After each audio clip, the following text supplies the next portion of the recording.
Yeah,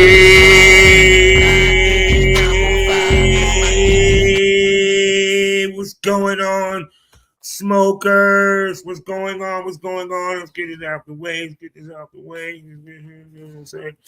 How y'all doing? I know y'all wonder what the fuck. I'm adjusting to my new kitchen table that I done got and everything. So anyway, welcome to the podcast that give you that pro wrestling punditry with a little bit of smoke. Welcome to Pro Wrestling Smoke, my podcast here on the STO podcast family. You know the sponsors, PassDat Apparel, SmokeKind.com, and please use my promo code BOBBIE to get 10% off your next order from Sara CBDs.com. She has a wonderful line of pain and stress relief products, including lube for your sexual need, people. What's going on? What's going on? And I know I didn't drop nothing last week. I keep telling y'all I record a lot of different podcast episodes. I've been recording a whole lot. I actually hit a wall this week. Tired, you know what I'm saying? But that didn't mean I didn't watch my wrestling. And yes, I'm going to give you a Pro Wrestling Smoke podcast. I want to say to everyone, there is a Pro Wrestling Smoker. Thank you for being patient with me. Because, like I said, I've been trying to keep up with dropping these weekly, and trust me, it's a lot of work. Because, like I said, while your favorite pro wrestling podcasters have one podcast, I have a whole fucking network that I run completely by myself. So take that into account. That's why we want you to subscribe to the place where the conversation gets saucy, the titties pop out, dildos might pop out, and it's only for 21 and older if you want to find out what pops off the Premium Smoke Room. You feel what I'm saying? That's my risque side of the STO Podcast Network. You feel what I'm saying? 18 and up, 21 and up preferred for the grown. You feel me? So if you want some extra content, you want to see me talk to some porn stars looking sexy as hell. Also, plus I got other podcasts on there as well. So, but this is about pro wrestling. So there you go. So, well, this week I am reviewing ASE. I know I'm last in line to do it, but sometimes you say the best for last. You feel me? Also, we're going to talk some AEW. We're going to talk some WWE. You know what I'm saying? And first off, I would like to congratulate my nephew. You know what I'm saying? Bang, bang, Sosa. For signing the TNA. I was not surprised that he signed the TNA. I'll be real with you. I'd rather see him sign with TNA than WWE or even AEW. Because TNA is going to use him right away. He's going to definitely be in the mix. The boy got the size, he got the look, he got the charisma.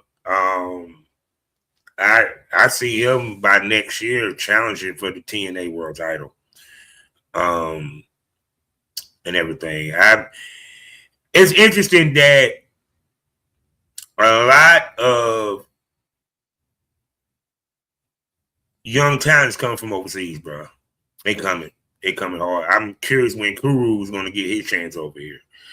But shout out to Ricky Sosa for getting that, getting the contract, what have you. And I did see the results for TNA Sacrifice. Apparently, Macklin got hurt during the main event match or hurt prior to that because the match was becoming a no contest, and they did a run-in with who did they do a run-in with? Hold on. Let me look this up. They did a run-in. Oh, give me 1 second.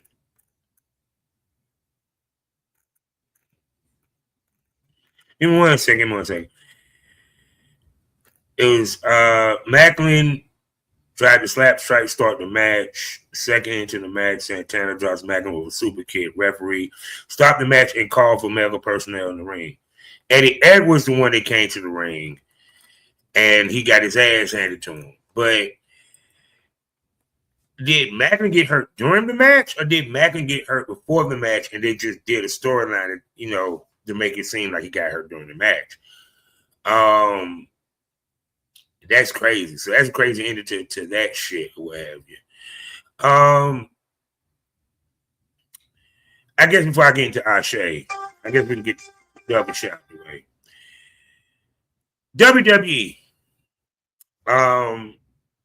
The WrestleMania, the two main events. I'm gonna be real with you. I'm starting to get excited about WrestleMania. This past week did a lot for that. The beatdown of CM Punk and the storyline with him and Roman Reigns. Glad that it finally got to some physicality, some serious physicality. I like they're using the family angle with this. I don't know if they're trying to make CM Punk be the heel in this and Roman be the face. Because I'm kind of confused on where y'all going with this on that end. Because what I love about it was when Jey Uso told Roman, let me explain. When Jey Uso was in the ring, and I guess Punk pissed him off, him and Punk got into it. Then Jimmy got into it with Punk, and then Roman hits Punk while occupied with these two. I already see Punk saying, "See what I mean?" Now, it's funny how you decide to attack me when I was fighting off your two cousins. You sit here and you spear me. You put me through a table. You had me to your mercy. That's why Punk was laughing, because Punk proved his point. Roman can't do shit without them two Usos. When he had the opportunity to do shit without the Usos, he lost. But trust me, Punk gonna bring this up in the next back and forth. Because if you think about it, he kind of right. The whole 4-year reign was because Roman had the bloodline. Matches that the bloodline was not involved in, he lost. He lost to Bronson Reed. He lost to Cody. You feel what I'm saying? So, who else did he wrestle against? He lost to Seth Rollins. So that's why Punk was laughing. I know people was wondering why Punk was laughing. He was laughing because you bitch motherfucker, you proved my point. You wouldn't have got to jump on me if them two got dumbass Samoans didn't jump my ass. And that's why he was laughing. And I just love how Jimmy sounded like the little cousin. Man, get that nigga, get him. So yeah, I saw that. Then we go over to SmackDown. We get the situation with, Randy Owens and Cody Rhodes. Love the brawl this week. The fight that they had. But what does Jericho got to do with this? And how he's going to play a key pivotal role in this match? Because he got RKO. And he had a match which he won. Which very surprised me that they decided to have him wrestle on SmackDown.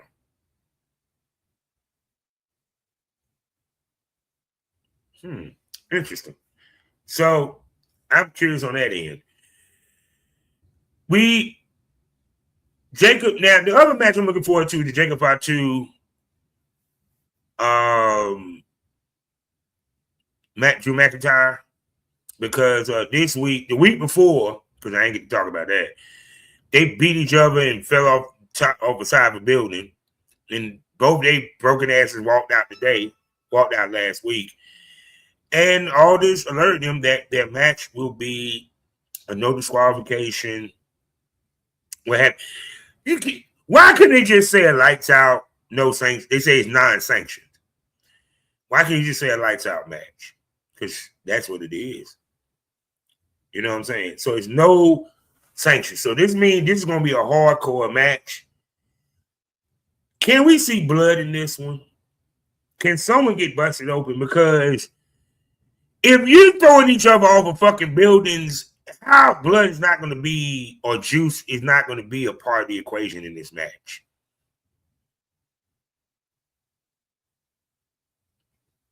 I'm just saying.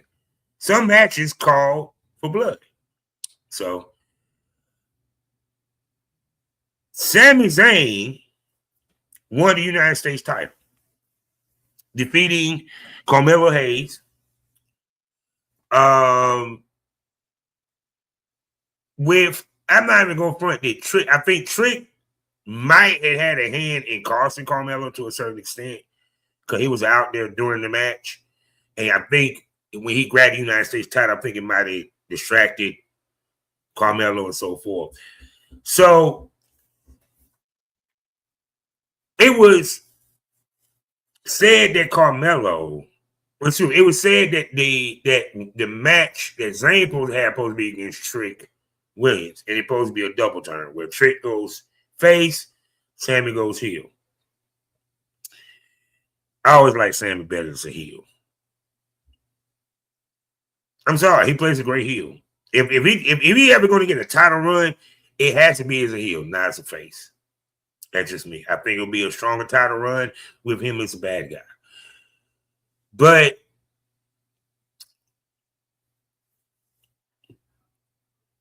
is this going to be a three-way? Because, like I said, Trick was out during the match. Do I see them putting the belt on Trick, the United States title on Trick at WrestleMania? Wouldn't surprise me. If they're going to further storyline of a double turn, it kind of would make sense if Sami won, but won by nefarious means. Or if he did have Trick win, get Sami to jump up from behind and beat the crap out of him during WrestleMania to get the heat. But we'll see. The dumbest feud is the MFTs and the Wide Six.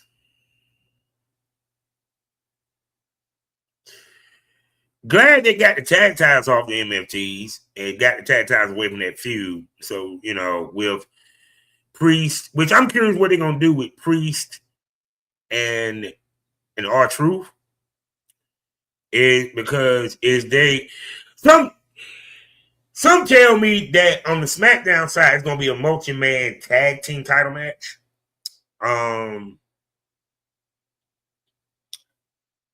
Just because it makes sense the way they're setting it up. Because you had Priest, let's be honest. Priest and R-Truth is a makeshift tag team. So they're not going to have the belt so long. I'm not expecting them to have a long run.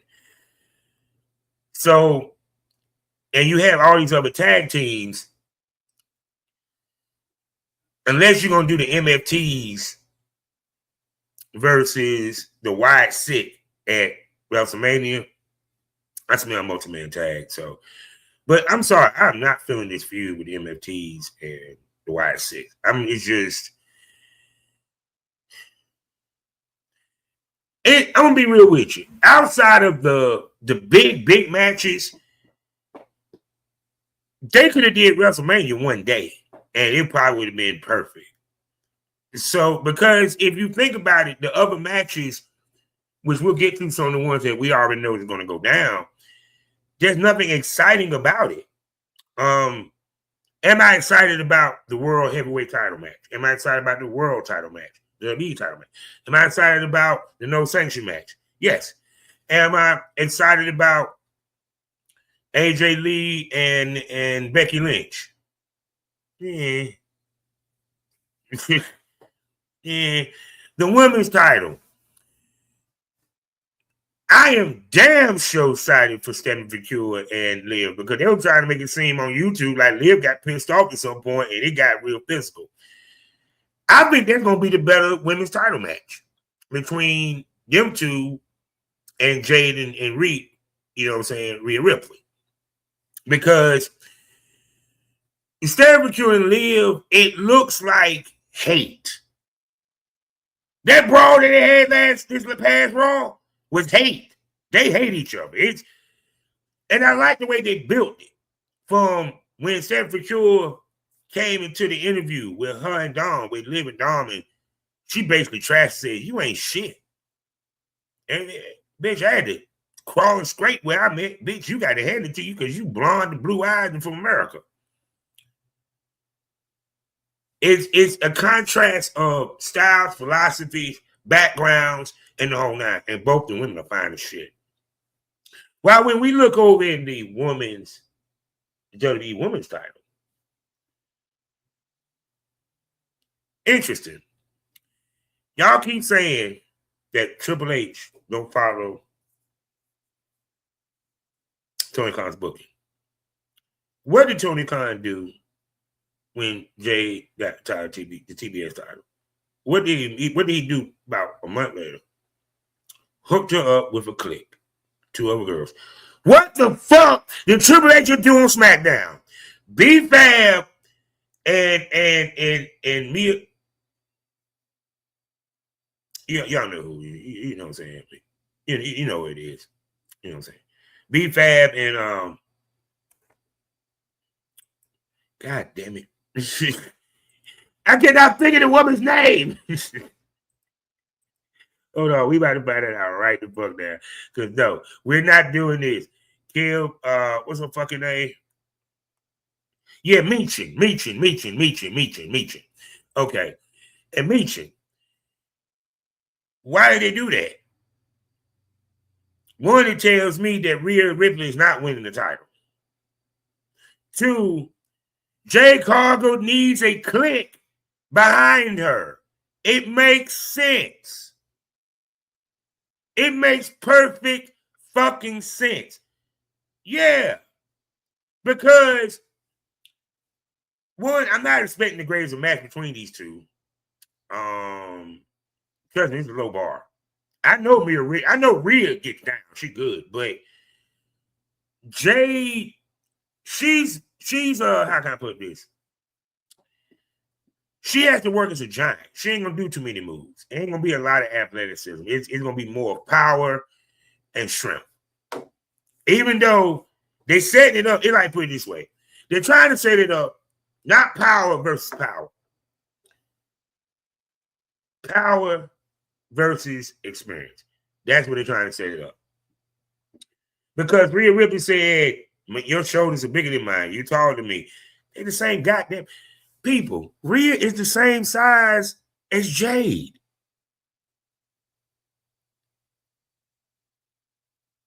Seriously, go look. They're the same size. They're literally the same size. So instead of them building this as a horse fight, no, Jane is the power. She's power, and Rhea's going to be cunning. And no, it's power versus power, people. Let's keep it 100.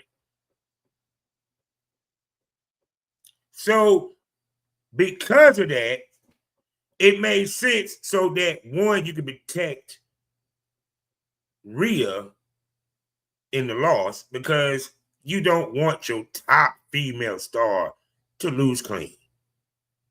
And I do believe they want to carry on this feud between her and Rhea Ripley beyond WrestleMania because, trust me, the interactions on Twitter and stuff, yeah, it makes people curious. I'm curious to see what this match is going to turn out. I wasn't surprised that they gave her a click. I was surprised that it was Meechin and B-Fab because of the war that, Meechin been having with Jay Cargill. But I actually like it. I like the 3-lady click. I see that apparently WWE believes that click should only be 3 people for the most part, especially if it's women. There you go. So, I don't know what they're gonna do with Io Sky and Raquel Rodriguez. Seemingly they're trying to get them to feud. So is that going to be a match that's going to be at WrestleMania? Because remember, this is 2 nights. So we still ain't got all the matches yet. You feel me? I see that Javon Evans is beefing with the New Day. He had a match, like I said, Kofi Jr. Against Grayson Waller, who was sporting some new wrestling duds. Thank you for getting rid of them goddamn ugly ass basketball shorts, nigga. Thank you for getting rid of them basketball shorts. Them shits was garbage.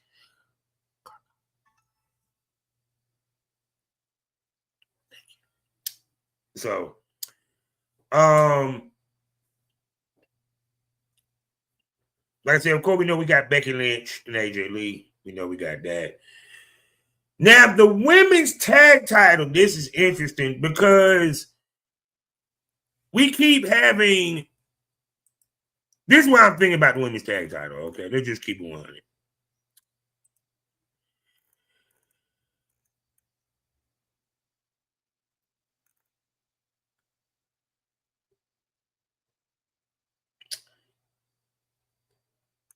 You had a match where it was the Bella Twins versus Flair and Alexa Bliss, which ended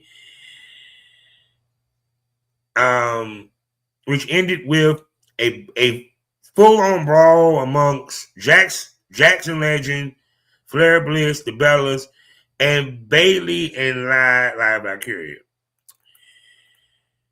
Let's keep it 100. We already know where they're going. So you're going to have a multi-woman tag match for the tag titles. You know, because we got to get everybody in WrestleMania. We got to make sure everyone has a spot in WrestleMania. So expect 2 multi-tag team title matches. One on the men's side, one on the women's side. There you go. Trying to think. Because I don't know if the Usos are going to have a tag title match because they're involved in, which is interesting, they're involved in the feud with Punk and Roman. So where the Usos going to fall in this? If are they going to miss out on WrestleMania? You know, which makes me wonder, is Punk going to win because Jay interferes and costs Roman? Because I find it interesting that these guys are the tag champs, and they are right now in the mix in this storyline between Roman and Punk. Which tells me that Jay is going to have a hand in the final minutes of that match between CM Punk and Roman. Now, whether it's Jay helps Roman win the title and Roman didn't see it, or Jay cost Roman the match. But they don't have any tag feuds that I've seen. Hell, they're supposed to had a title match, a tag title match this past SmackDown. Let me see. Wait a second. Because I saw SmackDown, but then I saw SmackDown.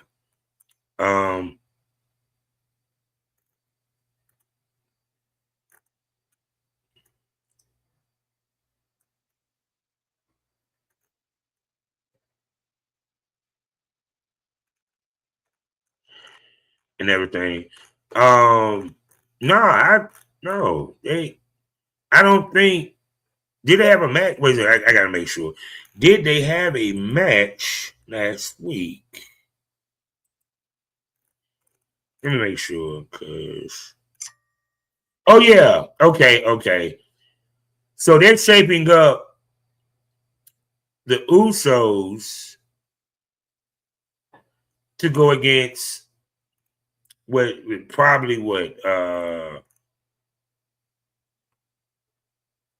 Because they won by disqualification against Logan Paul, Austin Theory. So either they're going to have a tag title match against them, or are we going to see Jey Uso end up going against LA Knight? I don't know, because I'm starting to see tension with that. The match that I want to see is Brock Lesnar and Obafemi. They're continuing to build up Obafemi as what Brock was. That Brock is seeing what he was 20 years ago or 15 years ago. Yeah, he's seen the new kid on the block. I'm looking forward to that match. I like the build. I mean, I ain't gonna front. I like the build of it. I still say at some point Brock should get the upper hand and catch him with an F5, and he gets up from it like it was nothing. You know what I'm saying? But I mean, WrestleMania is shaping up to be a nice card. Like I said, I'm just curious to see what other match is going to go down. I saw that Julia, they've been giving her some wine lately. Julia been getting on TV. She defended the United States title. She defeated Tiffany Stratton. Which makes me wonder what's going to happen with Stratton. Is she going to be a part of WrestleMania? So it's a lot of questions answered, but not a lot of questions answered when it comes to WWE. So, and that's all that I really gave a fuck about when it comes to WWE. The other part is I'm enjoying Danhausen.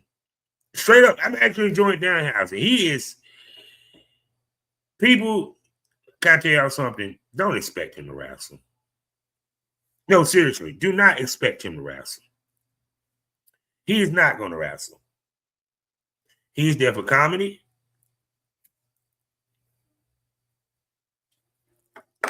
He's there for fun. There. Would I see? Could I see him against WrestleMania? Possibly, but not really. Because does he need to? You know what I'm saying?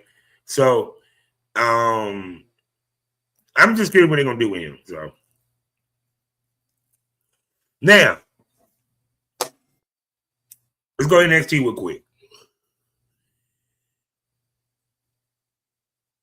Expect the four-way stand to deliver, because this past week, Ricky Starks, a.k.a. Ricky Saints, went against Tony D'Angelo.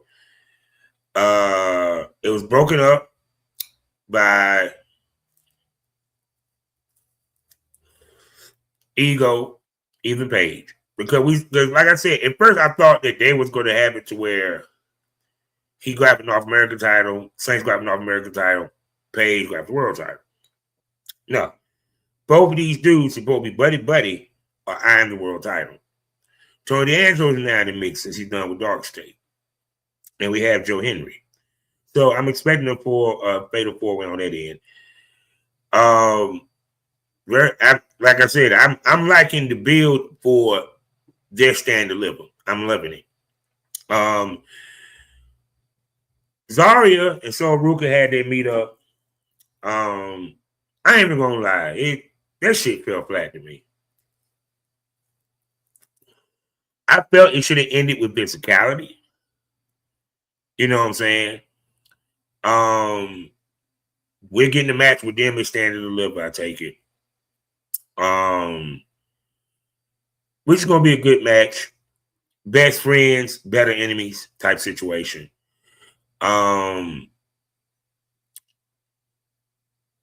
Of course, I'm expecting Zarya's. I mean, I'll give my prediction when the time comes, but Ruka is right now on another level. They at some point they want to push that title on her, or put the title on her, or put it to the main roster. So I don't see Zarya getting the win. You know, period.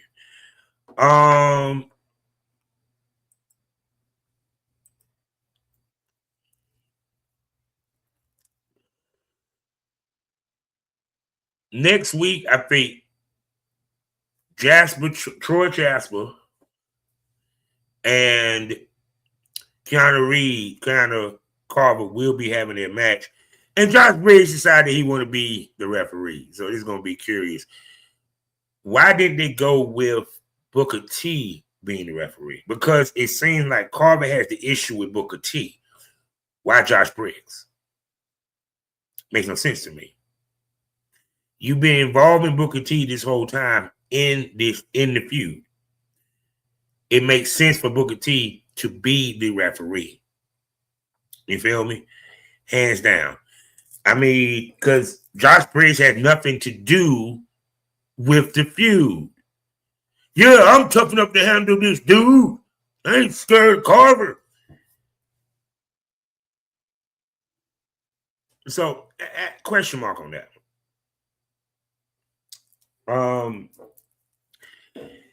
I actually liking the build for Blake and Tatum Paxley a lot. I hope they don't get the belt off of Tatum Paxley. I'm like, how many times are you gonna put the belt on and then she loses the first title defense? Give me a fucking break. Blake Monroe does not need the title right now. Don't understand why they stopped Jada Parker and her. Yes, she beat Jada Parker, but I would think that you would have them have at least 3 matches against each other. Now Jada Parker moved on to Kalani Jordan because she had a match with 3 of Hell, and after winning, started beating down 3 of Hell, and now my baby came out to make the save. Once again, Jada Parker, I'm starting to feel like I don't see them putting the belt on Jada Parker.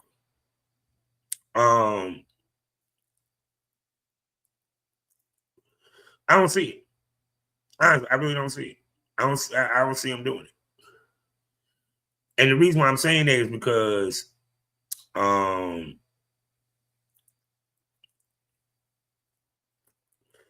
reason why I'm saying that because they haven't put a belt on her. You had to lose Blake Monroe. It's like, is she even gonna make the main roster? I mean, I'm feeling like she's gonna be on that Bianca Belair level, but we'll see.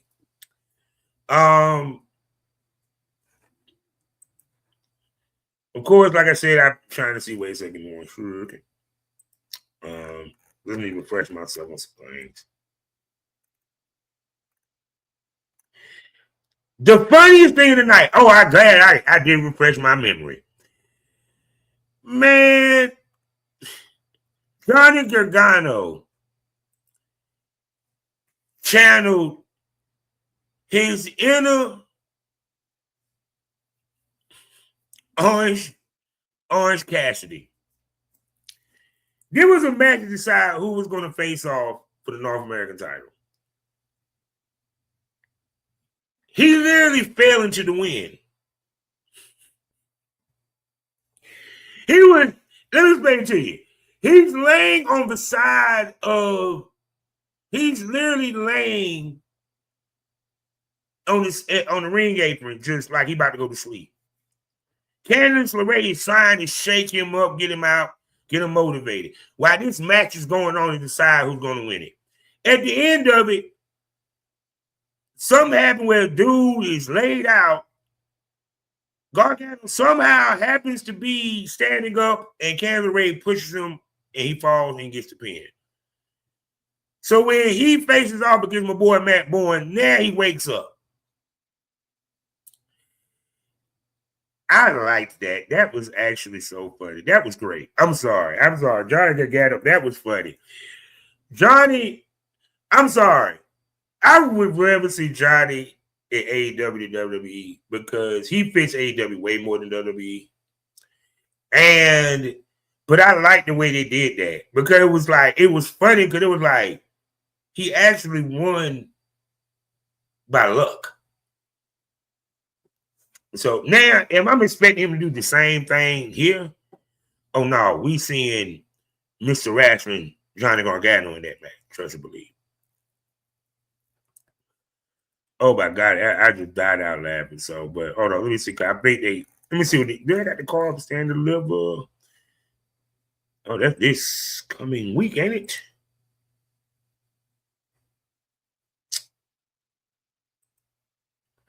Oh, that's this weekend. I actually got a goddamn. Okay, well, I guess I need to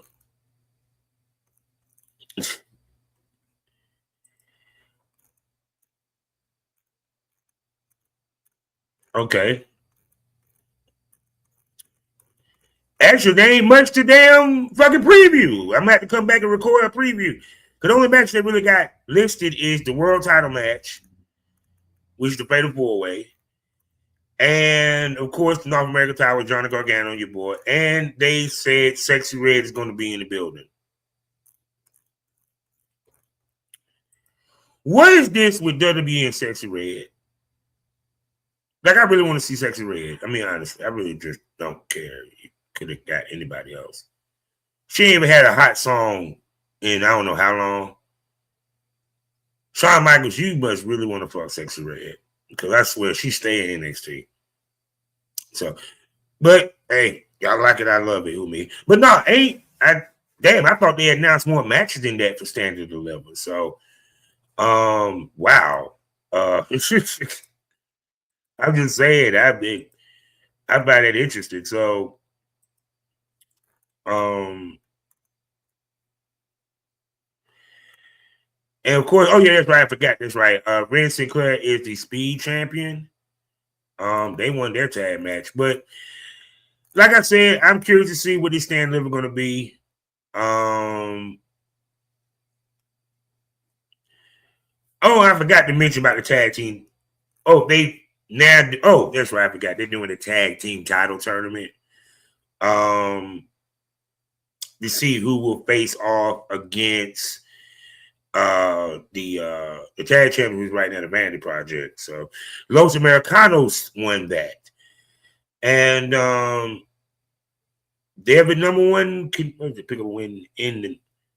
I'm curious, who else is in this damn tournament? And very surprised that Los Americanos won. They put them over the Culling. Wow. So, oh well. So, and now we need to move on because I'm done with WWE and I'm done with WWE and I'm done with NXT, Evolve. What happened on Evolve this week? Basically, they're right down the midst of, Aaron Rourke did his monologue for becoming the Evolve Heavyweight Champion. I wanted to talk about that. Aaron Rourke, I know a lot of people probably were surprised that he won the Evolve title.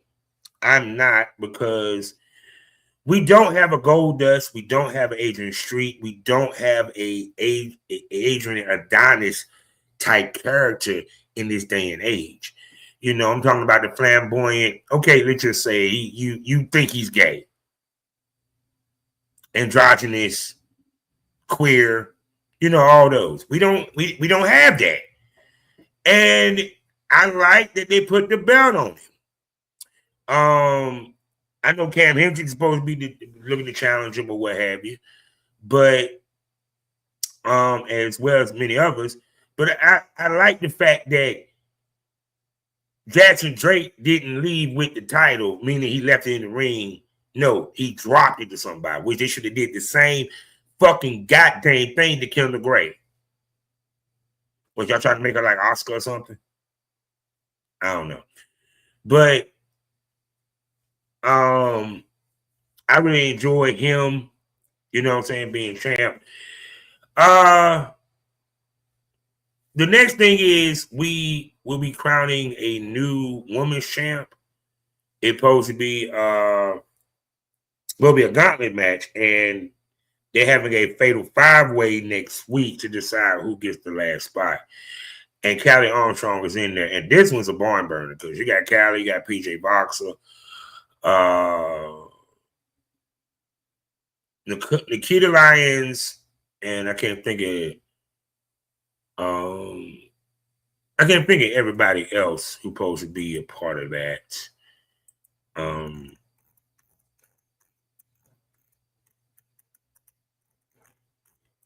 Yeah, that's funny. They haven't got Evolve up here.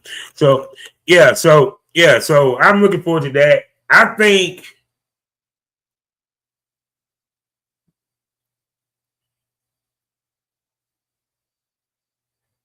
Oh, and Lucky Laney is in that the ID winner. Some tell me she's gonna win that. I don't see them putting the belt back on Callie Armstrong, or PJ Vosser. So we'll see.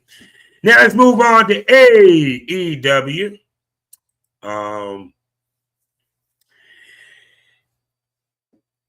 Stand Deliver. It's not Stand Deliver. I'm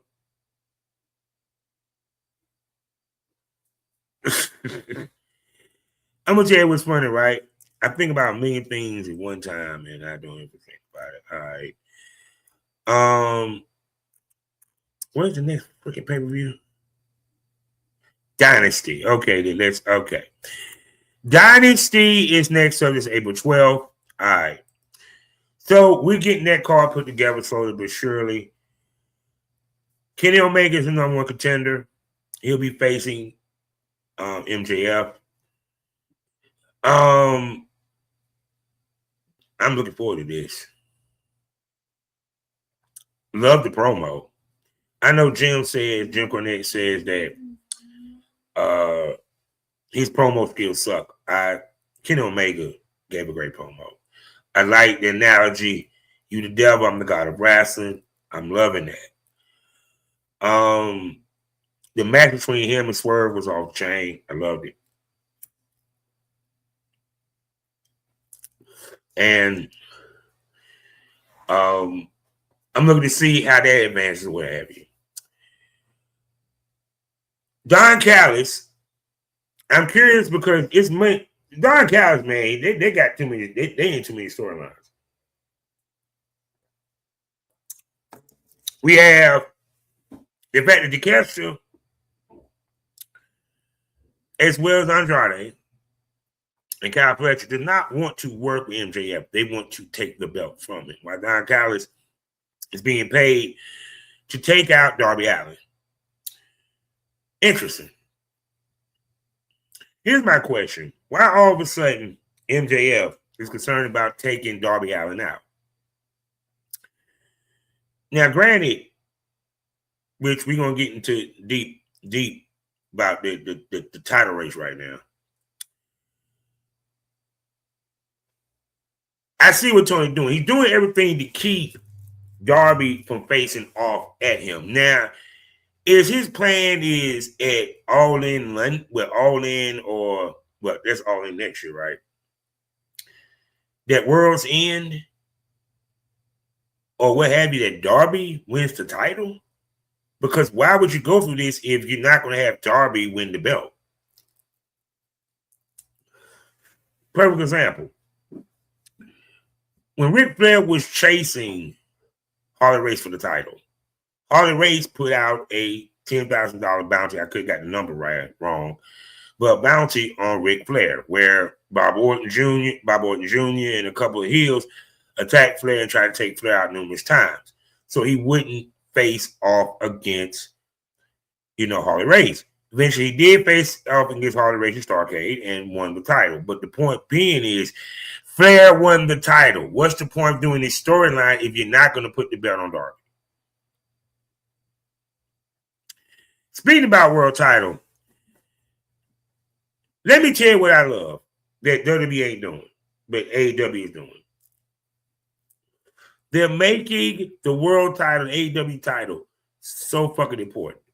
That motherfucker that got other titles is sitting there eyeing the world title. That's what it's supposed to be. You had Kyle Fletcher say he wants to change the belt.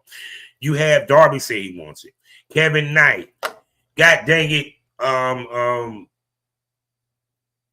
Speedball Mike Bailey had a moment with Kenny Omega where he said, yo, if you become champ, I want a shot. So many people are jumping to want to get a piece and a hand on the belt. It's like this. AEW making the AEW world title look like the hottest belt in pro wrestling. Opposite of what WWE is doing. They're making the feuds more important than the titles. How many guys are right now sitting here screaming, yo, I want my shot at the world title in WWE? How many guys declaring they're going after the world title? It's an old school trope that still could work to this day. AEW pulling it off because you have everyone saying, I'm coming for the MJF. And it's elevating MJF even more. Because think, what made Rick great? Everybody wanted to get that belt off of Rick. Same thing with MJF. So there we go. See, the CNC, we see that Dynasty, that's coming up. More, back and forth talk between them and FTR. Now I understand why the Bucks probably took that loss, because they're about to put the belt on Copeland and Christian. And some tell me that the Young Bucks, at some point, I smell a three-way tag team title dance by the end of this year. A three-way feud for their tag titles. You feel me? Ospreay, and I think Ospreay and Pac supposed to be when was Ospreay and Pac? Was Ospreay and Pac this past week? Let me see. Nope, Ospreay and Pac was not this past. It's gonna be this coming week. I'm looking forward to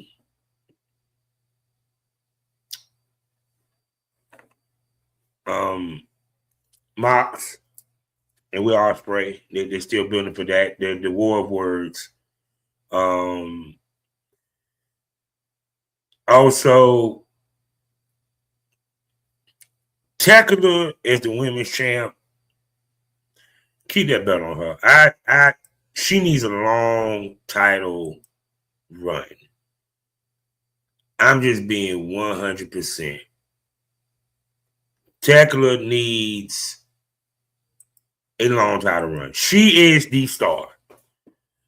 So I see that her and Mia Shirakawa, as well as the Brawling Birds. I see that Mia Shirakawa, they sent a Mia Shirakawa and Tekla. Because we haven't had an announcement of her next title contender. I don't see Mia Shirakawa taking the belt from her. We do know that Toni Storm is supposed to be out for undisclosed injury. Some people are suggesting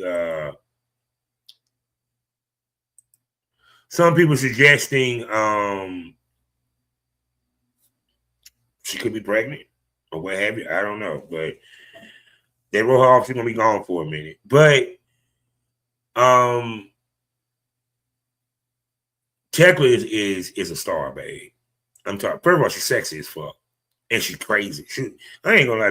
She can probably some of the best pussy you ever have in your life, and she looked like she's a complete freak. But that's a conversation for another day.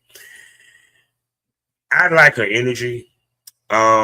She got that Rhea Ripley star potential, and plus her and the Triangle of Madness, that click is on point. Very surprised that they haven't got the tag titles yet. I get why Megan Bang and Lana Cross is champs.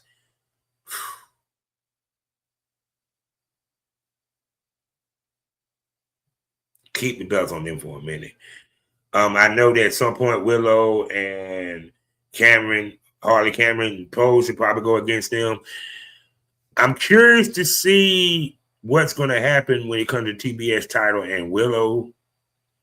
Will Willow ever get a shot at Tekla? Because I'm not seeing a lot of girls stepping up saying, yo, I'm coming for that title. It's more about going after Triangle of Madness. So, a little disappointed on that end.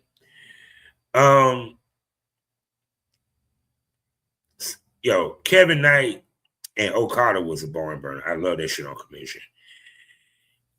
Okada is the longest reigning champion in both fucking companies, WWE, because he done had the belt, 2 years?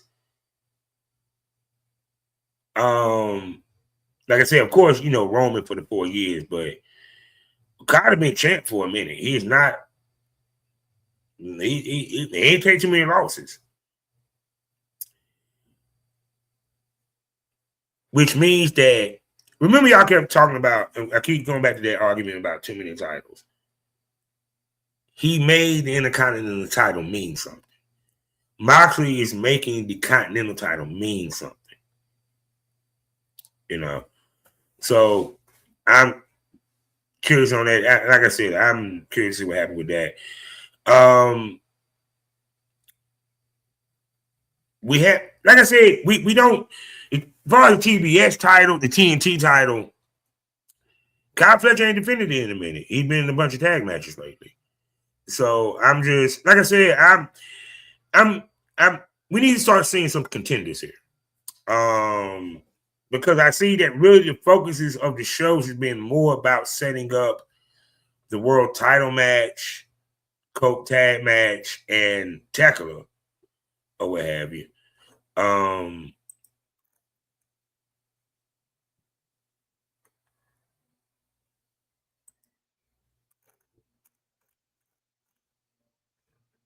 Tackler and so forth.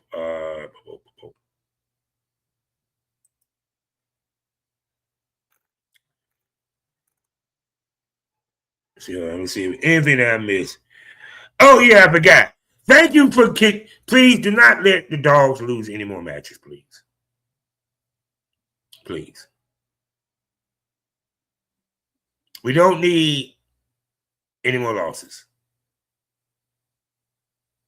Because I like the dogs. I think that they are the shit. I see so much potential with them and the whole nine. So please don't have them lose. And that's pretty much it for that's pretty much it for AEW. I mean, like I said, there you go, real quick to the point. So now, before we go into ASE, I want to remind you, please hit the QR code. Go to the place where the conversation gets saucy. The boobies pop out. Those might pop out. 18 and up only. The Premium Smoke Room on Loyal Fans. There you go. Right now, you can join for $6.25 for the first 30 days. There you go. So now, the main event.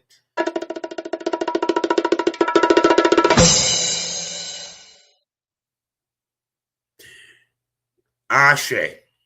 Now, ASE this past, well, not this weekend, but the weekend before, had their show. It was their first show of the year. They did a great job hyping it and building it. And the show on the whole was pretty good. The negatives, we had no commentary for the first 2.5 matches. Commentary went away. Put some mic issues here and there. Darius, y'all need to make sure that when y'all play music with the DJ, that y'all somehow clear it with YouTube, that y'all don't get, kicked off because, you're playing a song that's copywritten.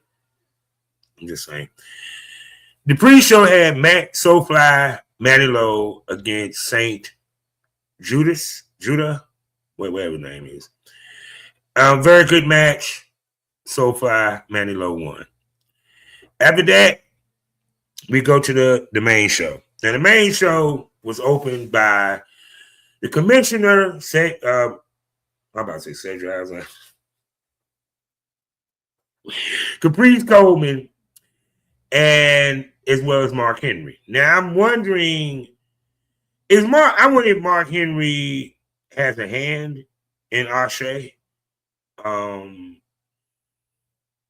You know what I'm saying? It's going to be more involved with ASE moving forward. I would like to see him more. It actually even better which we'll get to later on, if they're going to switch commissioners, I would love it if it was Mark Henry as the commissioner. Some tell me because I'm just doing a, conspiracy theory. Either he's helping financially or he's helping behind the scenes. But I would love for him to be the commissioner and be more a part of our shade and more at the shows. So, of course, they introduce the show, and of course, Darius Carter comes out to interrupt. And slow but surely, the ring fills up. You have Cedric Alexander come out. Well, actually, he calls out Dante Khalifa because the last show, Dante Khalifa helped him win the title, even though Carter didn't ask him to, by hitting LeBron Coles on the back with the ASE title, thus costing him the title. So he has Dante Khalifa comes out, and he asks Dante, you want to join him? Dante said, fuck no. You a Yankee. I'm a Southerner. I don't like you. Put some stank on my name. It's the Dante Khalifa, and I want that belt. Then Cedric Alexander comes out, talks his shit. Then we see Yaya and Fast as Hell Ian Maxwell come out. And okay, once again, which is one of the sad sides of it because the mic was off.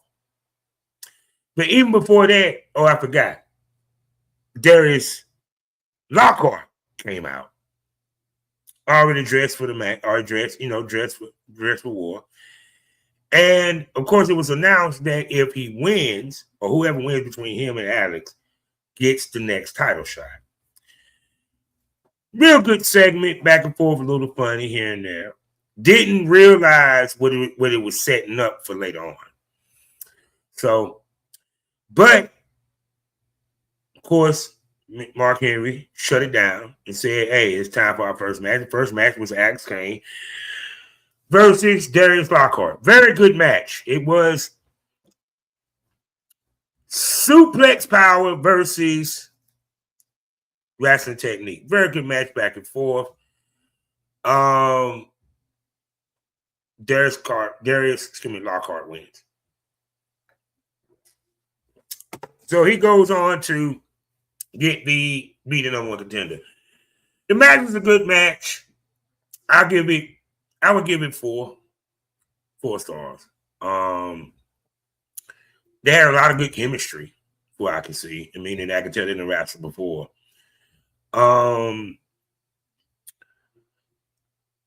Darius is such a technician. And it was a real good back and forth match. So no, I give a good 4. You know what I'm saying? There you go.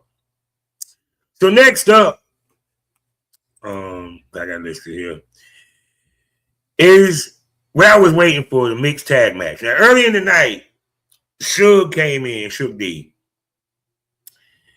He didn't have a partner. And he run into my girl, Big Mama Flex, Alexis Littlefoot. And hold on, I'm sorry. I don't want everybody ever see her sexy ass. She's just like, you said my name wrong, motherfucker. Oh, scared you knew.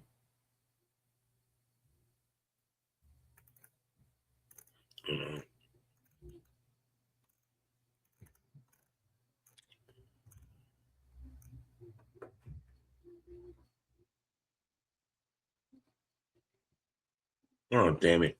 Hold on.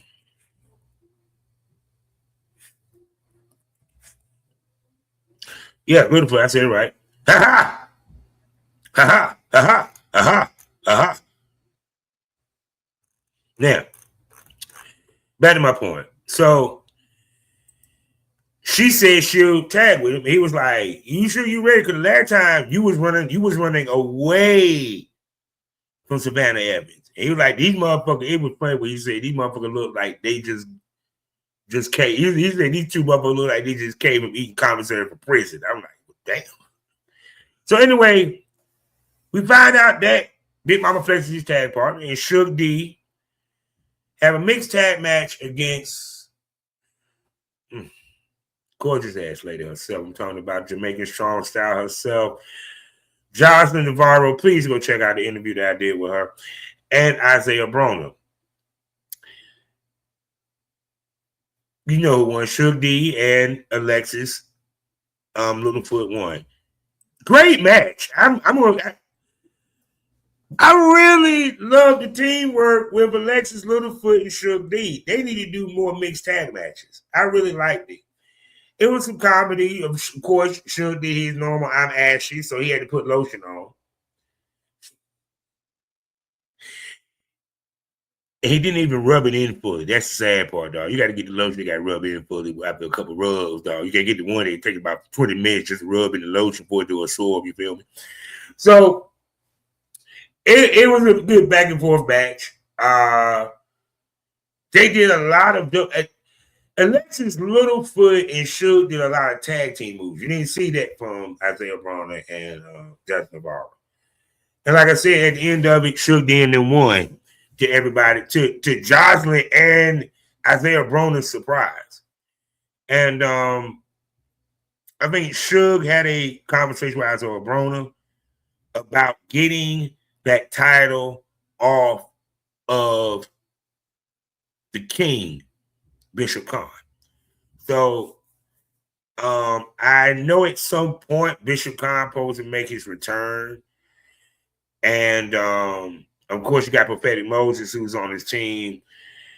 Are we getting ready for a tag team match at some point? So I'm curious about that. I gave it. Don't be mad, Johnson. Don't be mad, baby. Don't be mad. It's 3.5. 3.5. Because if it was more of a serious match, I would have gave it more. But it was more about comedy, fun, even though it was some good wrestling in it. I had to give it 3.5. You feel me? Next up, this is gonna be quick. Billy Dixon versus Ashton Starr. I really hate seeing Ashton Starr looking to retire. I'm gonna miss you. God, you a great wrestler, man. It was a very good match. I think it was a botch that was a recovery at the end, at the final sequence. I think that Billy Dixon supposed to be doing some type of move off the top rope, and Ashton slipped down, and he ended up. They called an audible to where he did a Lou Thesz off the top rope, and then gave him a net breaker, which looked nasty to the motherfucker. I ain't even going front. And Billy Dixon wins 3.5 for that one. It was a good match. Don't get it twisted. But if I'm ranking it to the other matches that was on the card, it was not the worst match, but the second to worst match. Not worse that it was a bad match. No, it was. If you had to rank the matches from 1 to 10, they had to match from best to the not best. Second, with the mixed tag match being like the bottom. You know what I'm saying? Like if you had to rank the matches, it'll be the lowest rank. The next, and then that match will be next to it. We also saw backstage Billy Dixon congratulating his boy, hoping that he can get the title off him. Said, "I will go with you out there to watch your back," because you know he got Rembrandt, you know what I'm saying, everything on his side, so you can have my side. And after he wins the title, him and Billy might, him and Billy might go for the title. And Billy also made the point that, once again, that feud between him and Carter is still going on, and he wants his hands on the offer. So, next up is a very interesting match. Finally, we got the Audacity versus the Other Gang. The actual Audacity. Sabat actually showed the fuck up.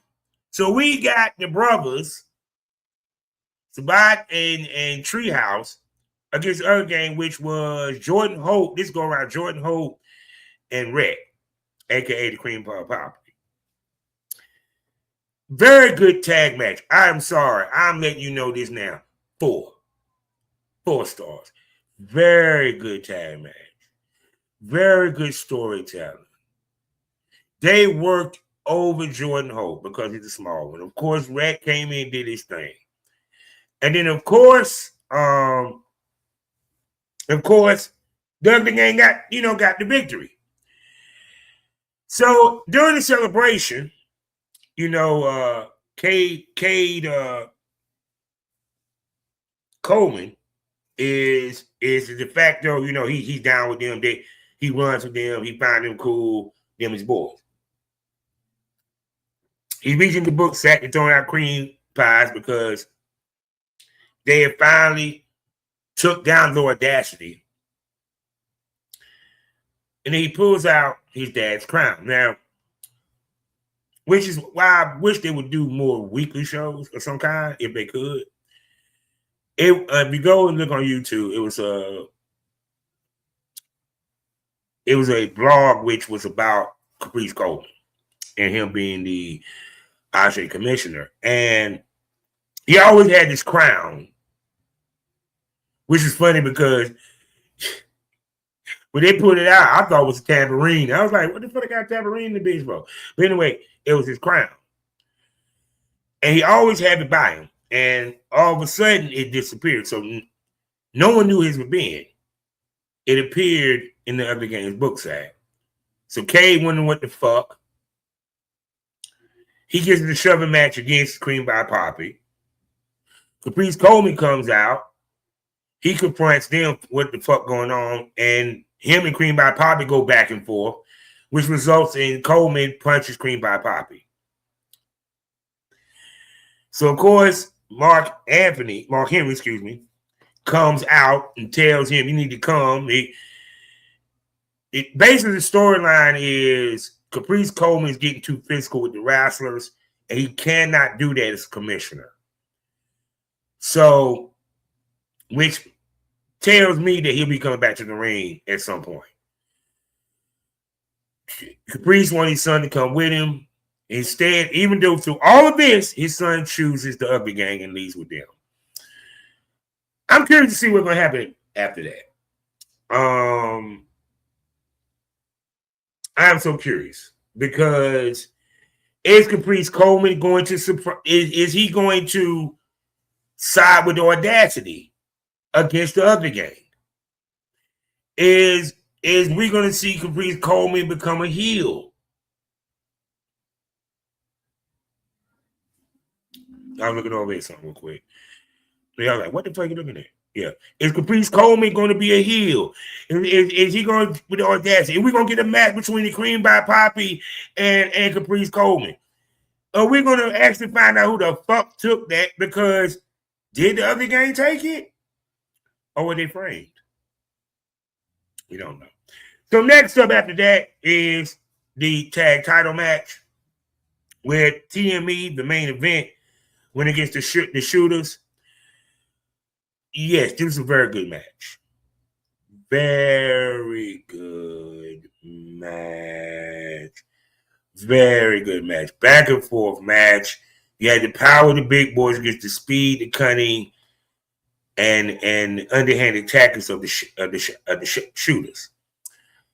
One point, I thought they might were going to pull it off, but them big boys pulled it through. So the tag champs remain tag champs for right now. 4. Got to give them 4. Now, 5.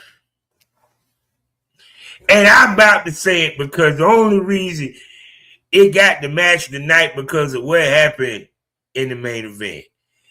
Charity King versus Janai Kai. 5 goddamn stars and match of the motherfucking night. This match was good as fuck. It was everything I expected to be and more. Janai Kai brought it with her kicks. Both of them were being stiff. And now, mind you, Charity King is powerful. She's short, stocky, strong. Now I was taking them, and was taking it back with them kicks. And that was what it was about with Janai Kai's kicks. It was her kicks, her martial arts background that was the storytelling. versus Charity King really had to use her power and her grit to get to this match. Charity King had to put her down.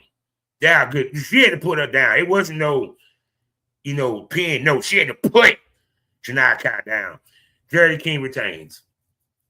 Please bring Janai Kai back. Want more of Janai Kai. More. That match was beautiful. So, to get to the main event, Cedric Alexander versus the All-Powerful Darius Carter. Heel versus heel. You had Dante Khalifa on one side, and you had Rembrandt on the other. Interesting how Rembrandt was actually dressed to wrestle. Well, the match was a classic. Trust me, if they had a different finish, this would have been a match tonight. It was everything. Darius Carter and Cedric Alexander, they are beasts. Even to the point that both of them tried to cheat. Both of them tried to cheat on each other to win the match. It was like literally. Actually, at one point, it was a back-to-back cheat. Like Darius Carter did something dirty. Then Cedric Alexander did something dirty. This match was back and forth. It was a good heel versus heel match. But then I think what happened, damn it, wait a second. Trying to get the sequences right. Dante Khalifa, okay, that's what it was. Dante Khalifa was trying to stop Rembrandt. And then all of a sudden, the Broncos don't come from out of nowhere and attacks him. They both get in the ring. And I think what was it? He hit, was it Cedric? He hit either Cedric or Darius Carter in the midst of this, which caused a DQ. Then what else? Then who else came out? Then, of course, Yaya and Ian came out. Darius Lockhart comes out, and the ring fills up. We got a full brawl everywhere. So, after the chaos been cooled down, the commissioner, Coleman, comes out and says, I don't know how long I'll be commissioner, but as long as I got power, we're going to do this. We about to have a 5-man match, Team Carter versus Team Lockhart. Team Carter, Darius Carter, Cedric Alexander, the Dante Khalifa, and Rembrandt versus, let me see it, Ian Maxwell, Broncos on, Yaya, and Lockhart. Yeah, Lockhart. Very good 8-man tag. But to the surprise of everybody, Ryan Rembrandt got the pin on Darius Lockhart. What ended up happening was, at some point, I think it was Darius Carter had grabbed the belt and was going to use it on Darius Lockhart. Billy Dixon comes down to stop this act. And thus, he distracted Lockhart, and Lockhart gets rolled up by Rembrandt for the pin, which led Lockhart to tell Billy Dixon, I don't want you by ringside because your issue with Darius Carter is going to cost me getting a chance to win the ASE title, my company's title. And that was the end of it. People, 5 and 5. 5 and 5. But yes, the women's title match was the match tonight. Sorry, fellas. Get over it. But I'm curious to see what's going to happen now, because could we down the line see a 3-way title dance between Billy Dixon, Darius Lockhart, and Darius Carter? Because that's what it seems like it's shaping up to be. Because Dixon is distraught that he Lockhart got pinned, and that he basically cost his homeboy a match, and that he can't even be there for his friend. Now, do I think that Billy Dixon is going to interfere in that match at some point? Yes. What I think should happen is there being a no contest. And then whoever the commissioner said the next show, we're going to end this. Three-way dance. There's Carter the All-Father. There's Lockhart, the only in the collective soul. And the business, Billy Dixon, for the world title. In a three-way dance. Because at some point, Carter going to have to face Dixon. It'd probably be his last match. Do I see Dixon ever becoming champion? No, because if he's supposed to be gone by June, right? He's supposed to be retiring by June for what he was saying. It's March. So I'm curious because they acting like the way they were talking, like he ain't retiring. So have he had a change of heart and decided not to retire? Which, can I tell you something, Billy? Don't fucking retire for fucking what? I say it's getting high. You're part of the reason why it's high. Where the fuck are you going? What you retiring for? We want to see you. I would like to see you as ASE champion. I would like to see you turn heel one day. I'm just saying, do you have to retire now, Mr. Dixon?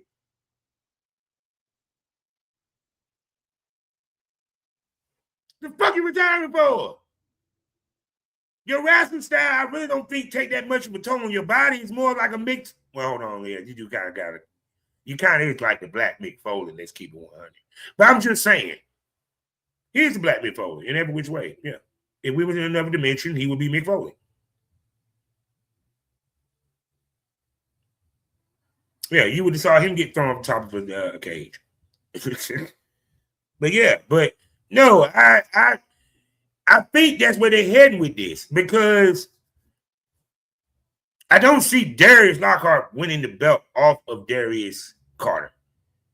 I don't see the Vulture losing the title anytime soon because I don't see nobody they built up to be champ yet. I'm just saying. So, but the show on the whole, 5 stars, baby. I say always put on a good show, man. Always do. You know, the card was stacked from top to bottom. Don't get it twisted. Just because I said I gave 3 stars to the match doesn't mean that the match was entertaining. It doesn't mean it wasn't good, motherfucker. Yeah. To be honest with you. Shit. Actually, I'm going to be real with you. The mixed tag match was better than some of the mixed tag matches I done seen in WWE. And that's for fucking real. So ASE gets 5 stars from Pro Wrestling Smoke. So I'm done. I'm done with talking about wrestling. Man, I'm about to get in here and eat. I'll be back. Now, I because Stand and Deliver has not announced their card,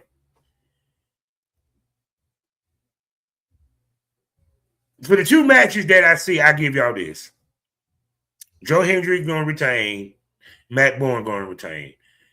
And if I'm correct, if they do have Tatum Paxley versus Blake Monroe, as much as they should keep the belt on Tatum Paxley, watch them dumb fuckers have damn Blake Monroe win the title. Even though Blake Monroe don't need the belt. But that's just me. So I'm done. So with that being said, see that QR code?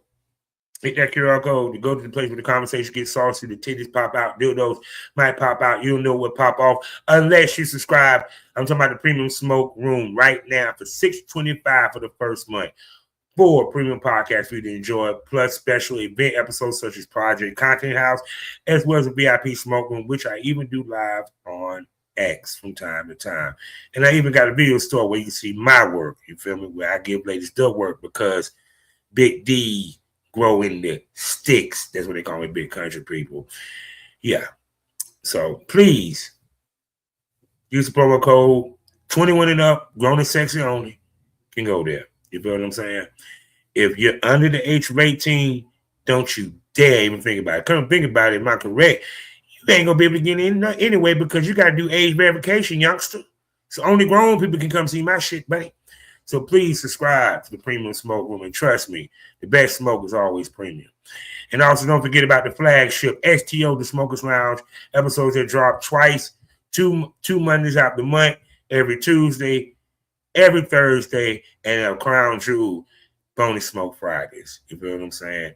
So with that being said, you know we end these things all day, every day. Life is a learning experience. What's the point of the experience if you haven't learned anything? Smoke this over.